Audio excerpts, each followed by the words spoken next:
Railway मजदूर union, दुनिया के मजदूरों, दुनिया के मजदूरों, कानूनी मजदूर की बात, कानूनी मजदूर की बात, कौन करेगा, कौन करेगा,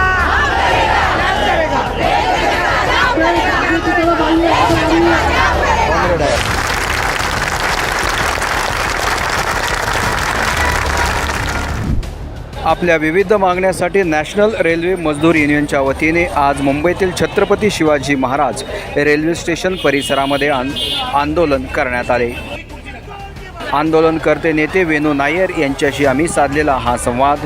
देखो, आज का ये जो आयोजन हम लोगों ने किया, आपको पता है कि आप लोगों से मतलब पत्रकार मंडली की वजह से पूरी दुनिया जानता है, जो एनपीएस है, जो सरकार का जो न्यू पेंशन स्कीम वाला जो मामला है, उसके विरुद्ध में खास करके हमारा केंद्र सरकार के कर्मचारी, राज्य सरकार के कर्मचारी जहाँ कहीं भी एनपीएस लागू हैं, उसके विरुद्ध में बड़ा लड़ाई की तैयार किया। आपको पता की उनका जो सारे कमेटी का जो सदस्य, जो कन्वीनर करके हमारा एआरएफ की महामंत्री कॉमरेड शिवपाल मिश्रा जी था, इन्होंने फैसला किया था। उन्होंने प्राइम मिनिस्टर को, प्रधानमंत्री जी को एक चिट्ठी भी लिखा था। उन्होंने कहा था कि ये जो अगर एनपीएस ख़त्म नहीं करेगा, ओपीएस वापस नहीं लाएगा, तो हम लोग 19 तारीख यानी आज के दिन में सारे जगह में सारे जो मुखिया, जैसे मध्य रेल की मुखिया महाप्रबंधक जी हैं, उनको हड़ताल के नोटिस देंगे और हड़ताल करेंगे मई 1 तारीख से। कामगार दिवस और महाराष्ट्र दिवस, उस दिन से हम अनिश्चितकालीन हड़ताल में जाएंगे, उन्होंने कहा था। वो कहने के बाद 14 तारीख, 13 तारीख और 14 तारीख को केंद्र सरकार की बहुत सारे विभागों का डिप्टी सेक्रेटरी के लेवल पर जो कमेटी अपॉइंट किए हैं, तो उन्हीं के साथ में हमारा महामंत्री जी और अन्य जो बड़े ट्रेड यूनियन के जो पदाधिकारी थे, उनके साथ में मीटिंग हुए। मीटिंग होने के बाद सरकार के साइड से इनसे विनती किया गया, अभी चुनाव का प्रक्रिया भी चालू है, हम लोग आपका कंसिडर कर ही रहा है, 2-3 बार मीटिंग हुए हैं, तो थोड़ा अगर समय दे देगा तो हमारा जो परिणाम निकलेगा तो उसके बाद में आप तय करिएगा। इस बात को कमेटी के अंदर रखने के बाद उन्होंने डिसाइड किया कि भाई ये जो 19 तारीख को हड़ताल के लिए जो नोटिस देने वाला जो मामला है, इसको डिफ़र किया जाए। अभी हम लोग हड़ताल नहीं करेंगे और भारत सरकार के चुनाव भी होने वाला है और उन्होंने समय भी मांगे।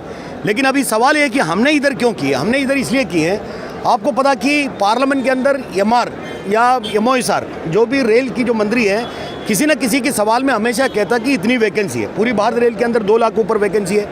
मध्य रेल के अंदर पार्लियामेंट के अंदर दिए हुए जवाब के अंदर लिखे कि 25,000 वैकेंसी है। अभी आप समझ जाओ, मध्य रेल के अंदर 1 लाख कर्मचारी काम कर रहा है या 1.25 लाख कर्मचारी काम कर रहा है, उसमें अगर 25% अगर वैकेंसी रहेगा, लोग कार्य कैसा करेगा? आप किस हिसाब से काम करेंगे? और इसमें आपको मालूम है कि हमारा जो सबसे महत्वपूर्ण काम है, जो ट्रैक के अंदर काम करने वाला, जो पटरी के अंदर दिन रात काम करते हैं, आपको पता है उनको खाना भी धूप में खाना पड़ता है, बरसात में खाना पड़ता है, उनको कोई छाव भी नहीं, कोई जाड़ भी नहीं है। उस तरीके से काम करने के बाद उन विचारों को कहीं प्रमोशन की मामला आता है, किसी ट्रांसफ़र की मामला आता है, हर समय में मंत्रालय चिट्ठी लिखता है, भाई आपको इंटर डिविजनल ट्रांसफ़र है तो आपको किया जाएगा, इंटर रेलवे ट्रांसफ़र है तो आपको किया जाएगा, स्पाउस ग्राउंड में आपका बीवी आप या आपके हस्बैंड कहीं अगर सरकारी खाते में काम हो तो उसके बेसिस पे आपको काम कराया जाएगा। कहीं हमारा वर्कशॉप के अंदर वैकेंसी खुलता है तो एप्लीकेशन करने जाएगा तो उनको एक्सेप्ट नहीं करता, और लोड इतना ज़्यादा है, वो बेचारा करेंगे क्या? इसलिए हमारा कहना है जो 25,000 वैकेंसी है तुरंत भरो। ये हमारे किसी बच्चे को भरने की बात नहीं कर रहा है। जो महाराष्ट्र के अंदर, मुंबई के अंदर, भारत के अंदर बेरोजगार इतने नौजवान हैं, वो आपके मीडिया के जरिए हमको पता चलता है करोड़ों नौजवान घूम रहा है, उनको नौकरी मिलेगा। और रेल के अंदर सेफ्टी और सुरक्षा के साथ में लोग ज़्यादा लोड न लेते हुए जितने काम करना चाहिए उसके हिसाब से सुरक्षा के साथ में सिंसियरली काम कर सकता है, नंबर 1। नंबर 2, आपको मालूम है जो एनपीएस है उसके विरुद्ध में हम है, उसमें एजेंडे में डाला हुआ है। अगर ऊपर कोई निर्णय होगा, हम लोग वो ताकत रखता है। देखो, हम गाड़ी बंद करने के लिए हम लोग कर्मचारी नहीं हैं, हम लोग लाल झंडे की जरूर है, लेकिन बड़ा समझदारी के साथ में, ईमानदारी के साथ में रेल को काम करते हुए संगठन चलाने वाले लोग हमें। लेकिन अगर एकदम हमारे गले में कोई आ जाए और पेंशन ही बंद हो जाए, पेंशन अभी हम लोगों को पेंशन मिलने वाले को मिलेगा, जो नए बच्चों को पेंशन नहीं मिलेगा वो नहीं जान रहा कि 30 साल के बाद में उसका क्या होने वाला है। लेकिन आज जो न्यू पेंशन स्कीम में भर्ती हुए लोग हैं, ये जब रिटायर हो रहा है तब पता चलता है भाई उसको मुश्किल से 3,000 मिल रहा है, 2,000 मिल रहा है, जिसकी 50,000 बेसिक है। जबकि ओल्ड पेंशन स्कीम क्या है, मिनिमम आपकी समय जो रिटायरमेंट के समय में जितनी बेसिक आपका, उसमें कम से कम 50% उसको मिलना चाहिए। और 50,000 जिसकी बेसिक है वो रिटायर्ड हो रहा है, उसको 3,000 देगा, ये कोई मिनिमम पेंशन नहीं हो गया। तो इसलिए ये है मुद्दा। दूसरा, आपको मालूम है हम रेल के अंदर काम करने वाला, हमारे पास जो रेलवे कॉलोनीज है, इतने सारे पैसे हमसे एचआरए के रूप में हम लोग कटवाता है, तो हम बोलते हैं कि उसकी मरम्मत सही ढंग से करो भाई। अब पैसा खर्च कर हमारी कर्मचारी पैसा दे रहा है तो उसको सही ढंग से रहने को मिलना चाहिए। रेलवे के अंदर अस्पताल है, हमारा जो रिटायर हुए कर्मचारी हैं, क्योंकि सीनियर सिटीजन है, उनको सही ढंग से दवा मिलना चाहिए। हम लोग जब बात करते हैं, महाप्रबंधक जी बोलता है 3 महीने तक दवा उनको देगा, कोई मिलता नहीं है। तो हम लोग उनसे कहते हैं, डॉक्टरों को कहता है भाई आप डॉक्टर है, गरीब लोग आपको भगवान मानता है, आप अपने शरीर में वो सांपगिरी मत लाइएगा। अब डॉक्टर जैसी व्यवहार करिएगा, हाथ लगाइएगा, थोड़ा अच्छे से बात करिएगा। देखो हम भी है, किसी डॉक्टर के पास जाएगा तो अच्छे बात करते तो हमारा ऐसी बीमारी दूर हो जाता है। ऐसा डॉक्टर लोग अच्छे लोग बहुत है, लेकिन खराब लोग हैं, वो खराब लोगों की वजह से पूरी समाज का नाम खराब हो जाता है। ये आपके साथ पूरे कितने वर्कर है वो बताओ।